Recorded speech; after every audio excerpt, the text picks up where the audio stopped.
अब question number 5, इसको पहले पढ़ते हैं अच्छे से। क्या कह रहा है? A laboratory blood test is 99% effective in detecting a certain disease. ये एक मशीन की बात कर रहा है जो 99% सही सही डिटेक्ट करती है। सही सही डिटेक्ट मतलब अगर डिसीज है तो वो हाँ बताएगी, अगर नहीं है तो ना बताएगी। यानी ये जो कंडीशन है ये 99% है, ठीक है। When it in fact present when it is in fact present, however the test also yields a false positive result for 0.5% of healthy person tested। मान लो कोई हेल्दी पर्सन है यानी जिसको बीमारी नहीं है, उसने अगर टेस्ट कराया तो 0.5% ऐसा होता है कि वो पॉजिटिव दिखा देता है। यानी मैं हूँ, जैसे मान लो मुझे कोरोना नहीं है, लेकिन जब हमने टेस्ट कराया तो वो कोरोना पॉजिटिव आ गया। तो ऐसी कंडीशन कितने परसेंट है? 0.5%, ठीक है।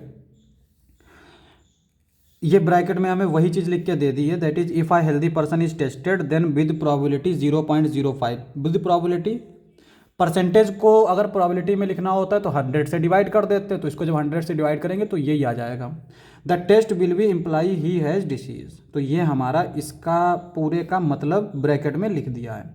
If 0.1% of population actual has disease, तो किसी सोसाइटी में 0.1% पॉपुलेशन जो है उसको सचमुच बीमारी है। What is the probability that a person has the disease given that his test result is positive. तो हम लोग अभी तक जो क्वेश्चन हम लोग जब पढ़ते हैं तो उसमें से हम लोग क्या क्या चीज़ें निकालते हैं? E1 E2 A, E1 E2 A, और यही निकालना थोड़ा मुश्किल पड़ जाता है कई सारे बच्चों को।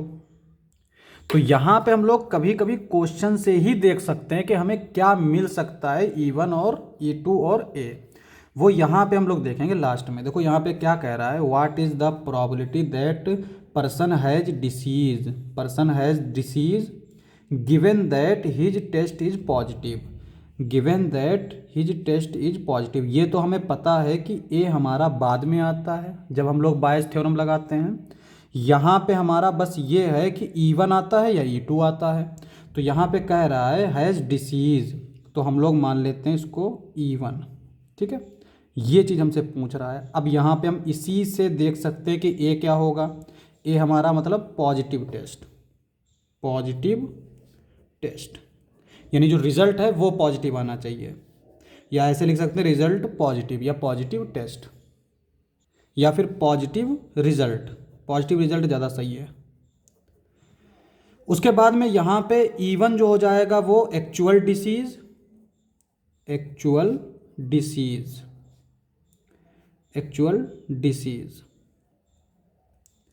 यानी उसको सचमुच डिसीज है। E2 हो जाएगा एक्चुअल डिसीज नहीं है, पर्सन हैज नो डिसीज। तो ये E1 E2 दो सिचुएशन मिल गई। अब वही चीज़ है, हम लोग PE1 लिखेंगे। अब हमें क्वेश्चन पढ़ने की ज़रूरत नहीं। PE1 एक्चुअल डिसीज, कितने लोगों को डिसीज है? तो यहाँ पे देखो, if 0.1% of population actual has disease, वो कितना है? 0.1%, यानी 100 से डिवाइड करेंगे। परसेंट का मतलब 100 से डिवाइड करेंगे।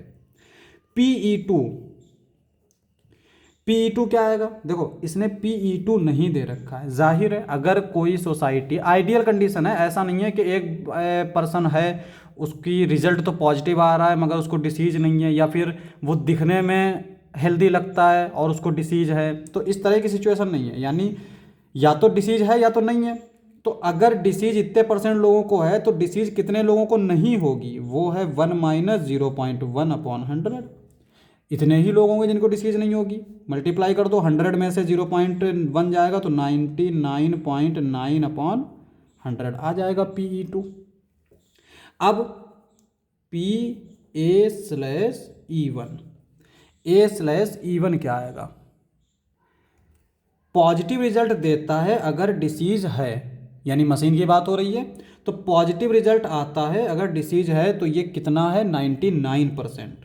99% मशीन जो है वो सही दिखाती है, अगर डिसीज है तो पॉजिटिव दिखाती है। PA/E1 E2, मतलब कि डिसीज का जो पॉजिटिव रिजल्ट देता है लेकिन उसको बीमारी नहीं है, यानी उसकी एरर बता रहा है। और एरर कितनी दे रखी है हमें? 0.5%, 0.5/100। ठीक है, हमें निकालना है ये। अब हमें चार चीज़ें मिल गई तो इसको हम लोग डायरेक्टली फार्मूला बना के लिख देंगे। P(E1) into PA/E1 upon PE1 into PA/E1 plus PE2 PA/E2। ठीक है, ये आ जाएगा। अब यहाँ पे सारी वैल्यू रख दो। तो PE1 हमारा क्या दे रखा है? 0.1/100। PA/E1 क्या दे रखा है? 99/100 अपॉन 0.1/100 इंटू 99/100 प्लस E2 क्या दे रखा है? 99.9/100 इंटू ये कितना दे रखा है? 0.5/100। ठीक है, ये आ जाएगा PE1/A, ये आएगा। तो ये कितना आएगा? देखो यहाँ पे सबके नीचे 100 इंटू 100 है तो ये हट जाएगा, तो ये आएगा ऊपर 0.1 को अगर 99 से मल्टीप्लाई करेंगे तो 9.9 आ जाएगा। ये आएगा 9.9 प्लस इसको जब मल्टीप्लाई करेंगे तो मल्टीप्लाई कर लेते हैं। 9 5 जा 45, 5 नाम 45, 45 के 5 बचा 4, 5 9 जा 45, 45 में 4 ऐड करेंगे तो 49, फिर बचा 4 और 5 9 जा 45 में 4 ऐड करेंगे तो 49।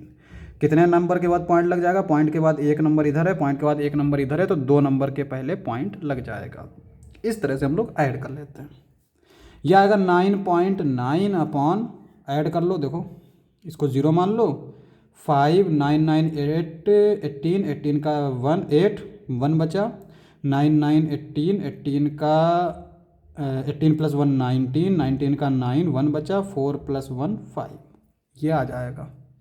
अब यहाँ पे एक ज़ीरो बढ़ा देंगे ताकि पॉइंट हटा सकें, तो ये आ जाएगा 990/5985। ठीक है, अब यहाँ पे हम लोग पहले देख सकते हैं कि यहाँ पे बी लास्ट में 0 है, यहाँ पे लास्ट में 5 है, इसका मतलब दोनों 5 से डिवाइड हो जाएंगे। तो 5 से डिवाइड कर लेते हैं, तो 5 से डिवाइड करेंगे तो ये क्या आएगा? 5 1 जा 5, 4 बचेगा 49, 5 9 जा 45, फिर 4 बचेगा, 5 8 जा 40, ये आ गया।